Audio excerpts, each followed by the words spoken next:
100 years ago, Nikola Tesla discovered a healing technology that threatened the entire pharmaceutical industry.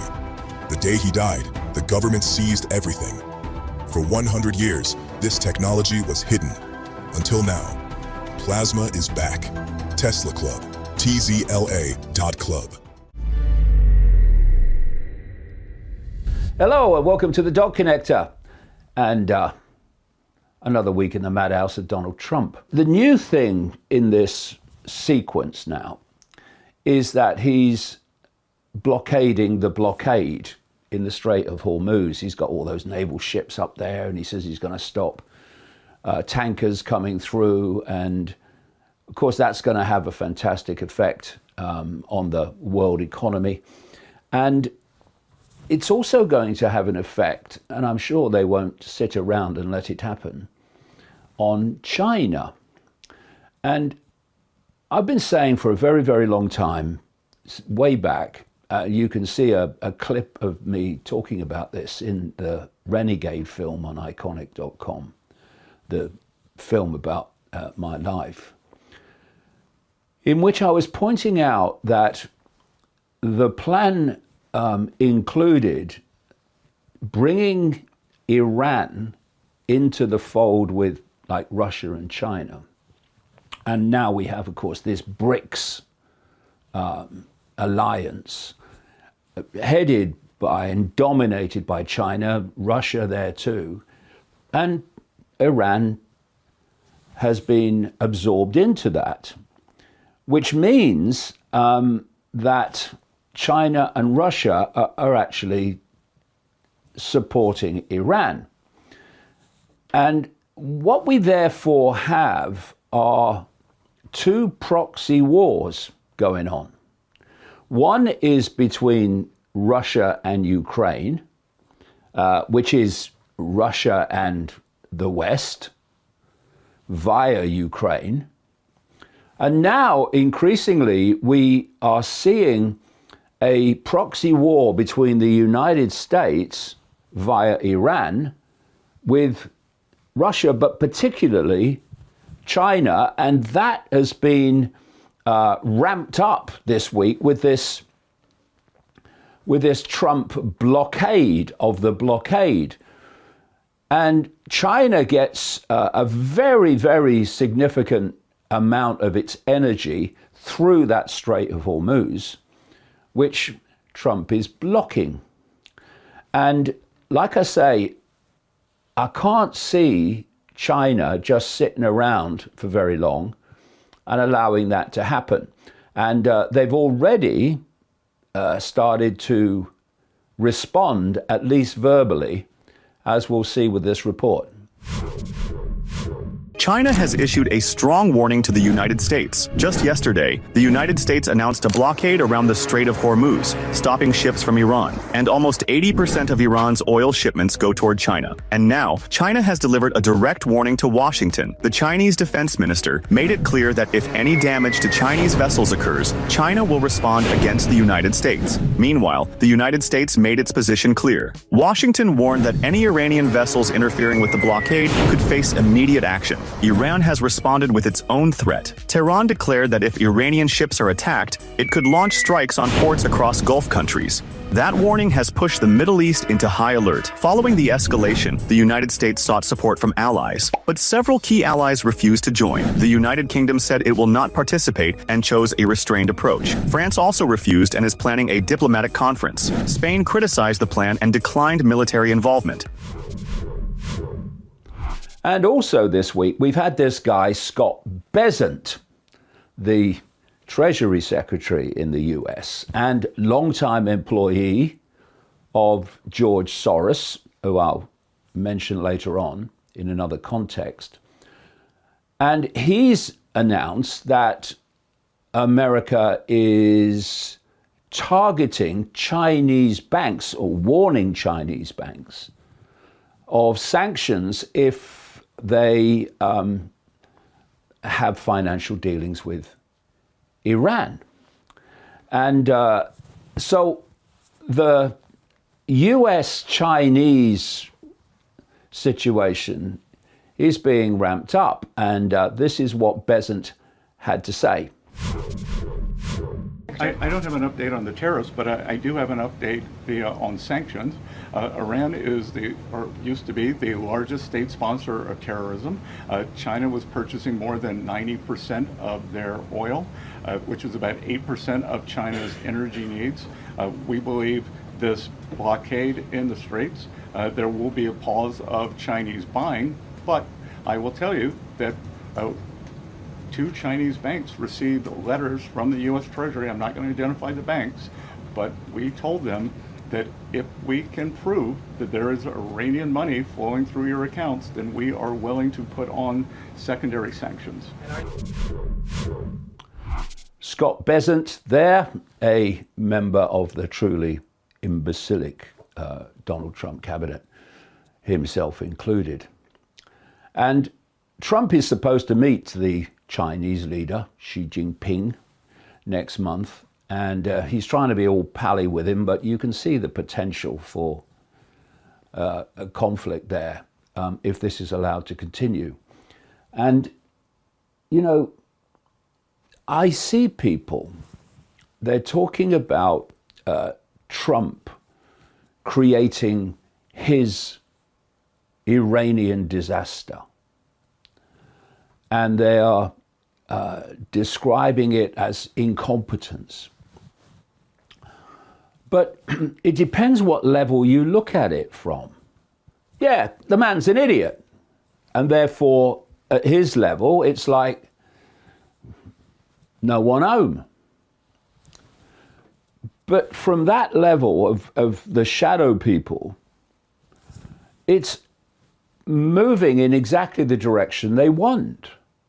Because if you want to transform global society into a completely different form, then you have to trash the society that already exists, which exists because of what? Its energy supplies, its access to energy. So squeeze that, what's happening, and suddenly society must change because that on which it is founded has dramatically been reduced. And there's another aspect to that whole situation this week, in that there are threats by the Houthis in Yemen, who are aligned with Iran, that they will start to basically do the same in the Red Sea. And if you look at the Red Sea, as with the Strait of Hormuz, there's a point where it gets very, very close as the ships come out into the Gulf of Eden. And the Houthis have already threatened that they are going to police that, which is another very, very large source of energy and other supplies coming out of the Middle East and across the world. And it's no accident, you might conclude, that a US Navy aircraft carrier is circling all the way around Africa to go into the Persian Gulf, no doubt, to avoid the Red Sea for that exact reason. So the aircraft carrier USS George H.W. Bush, Father Bush, is taking the long way around Africa to reach the Middle East, the story says, likely to avoid the Bab el Mandeb Strait at the entrance exit to the Red Sea.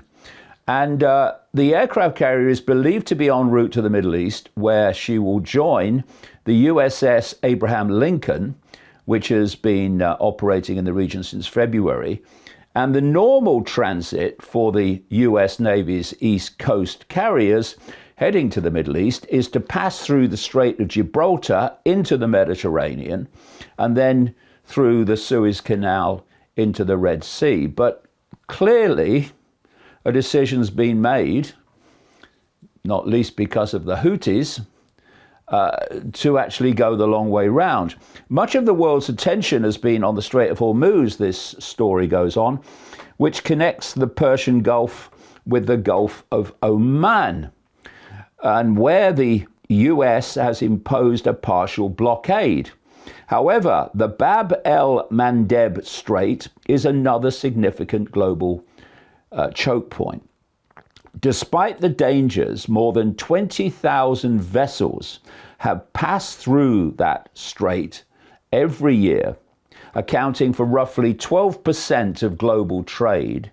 And it was also a major conduit for oil and liquefied natural gas from the Gulf region and into Europe. And the greatest danger is now geopolitical, with the Iranian-backed Houthis having carried out drone attacks, missile strikes, and even helicopter-borne boardings of commercial shipping in the past decade, notably in support of Hamas last May, when the US was able to reach a peace agreement with that Houthi group in Yemen. And what that also tells you, the arrival of another carrier with all its kind of warship support, is that while Trump is saying, oh, there might be more talks with Iran in the next few days and all that stuff. I mean, of course, you can't take anything that Trump says because he lies by reflex action. It's what he does. It's what he's always done. So you look at the actions that are being taken to give you a kind of fix on what's going on. And of course, that carrier and those warships ain't coming empty. They're full of troops. So US sends thousands more troops to the Middle East as Trump seeks to squeeze Iran. Sending thousands of additional troops into the Middle East in the coming days as President Donald Trump attempts to pressure Iran into a deal that could end the weeks-long conflict there, while considering the possibility of additional strikes or ground operations if a fragile ceasefire does not hold, according to US officials. The forces moving into the region include about 6,000 troops aboard that USS carrier George H.W. Bush, and several warships that are escorting it. And the situation is that why are you trying to, you say, reach a settlement while moving more and more troops into that region? It includes about 4,200 other troops with the Boxer Amphibious Ready Group, whatever the hell that is, and its embarked Marine Corps Task Force, the 11th Marine Expeditionary Unit. They're expected to arrive near the end of the month.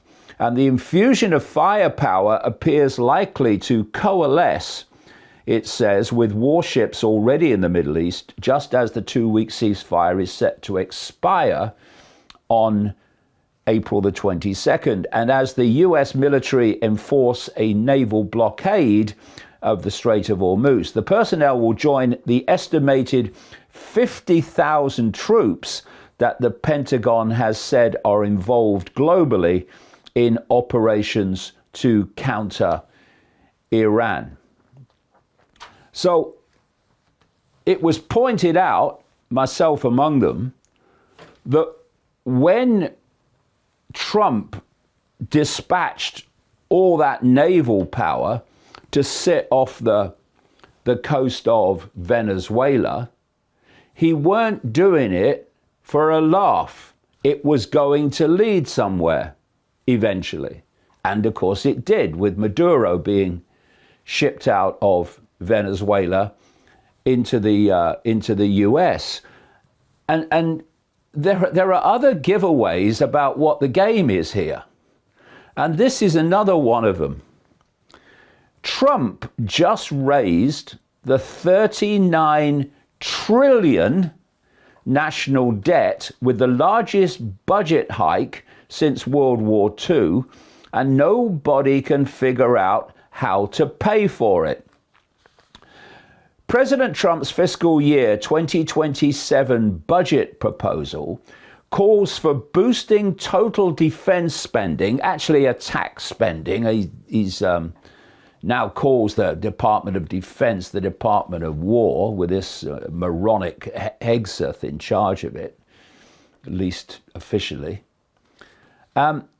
So the 2027 budget proposes boosting total defense funding to $1.5 trillion, a jump that most economists say would represent one of the largest budget increases in American history for the military, rivaling the wartime mobilization of World War II. The net result, according to the Nonpartisan Committee for a Responsible Federal Budget, is a defense expansion of more than $3.2 trillion over the next decade, adding fuel to a national debt already hovering around $39 trillion. Now, when this came out, and when his massive increase before, up to $1 trillion for the first time of the Pentagon budget, when that was announced, I thought, okay, here we bloody go. That's not about defense. It's about attack. And of course, he's talking now about next he's going to be invading Cuba, like he's got a blockade around Cuba now, which is creating absolute deprivation and mayhem in Cuba. Well, what does he care? And so, you look at all these troops being shipped into the Middle East, and then you look at this budget that's like off the planet.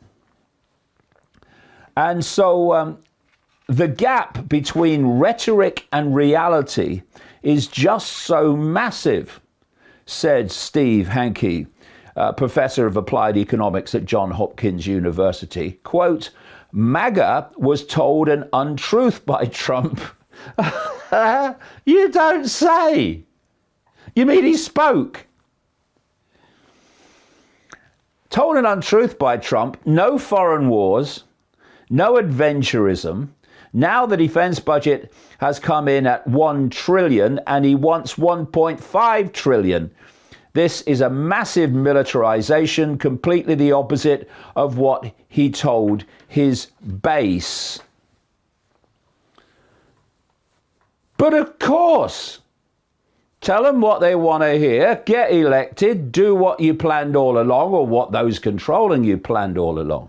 The lag time for the impact of these tankers not coming into the world supply system is now getting shorter and shorter and shorter. And when it hits, a lot of people are going to be shocked at the potential impact on everyday life of what this really means. So what is this really all about? Well, one of the all-abouts is a massive demolition of the present world order. So we can have a new world order, which is what the alternative media stars have been saying. Oh, we're against the new world order. And then they've campaigned for Trump to come in, and what has he done? He's destroying the old world order so the new world order can replace it, a far more extreme world order. To see the rest of the Dot Connector this week and every week, go to iconic.com after 5 p.m. every Friday. In 1943, the government seized Nikola Tesla's most dangerous invention, a healing technology that threatened Big Pharma's entire empire. They buried it for 100 years, but it's back, and over 1,000 people worldwide are using it right now. When you join Tesla Club, you get your own Tesla plasma device, 5 times more powerful than the original Violet Ray and built to last. You join a private Telegram group where members share breakthroughs daily. Stroke recoveries, cancer reversals, chronic pain gone in minutes. These aren't stories. These are yesterday's posts. You get lifetime support from people who've been where you are. Technical guidance, therapeutic protocols, a group that actually understands. And you get access to hundreds of documented experiments, real members, real results, real transformations. No prescriptions, no waiting for permission, no begging doctors who don't believe you. Just you, your machine, and a movement taking health sovereignty back. We're Tesla Club, private science club for self-directed healing. Visit tzla.club. Join the revolution. Plasma. It's back!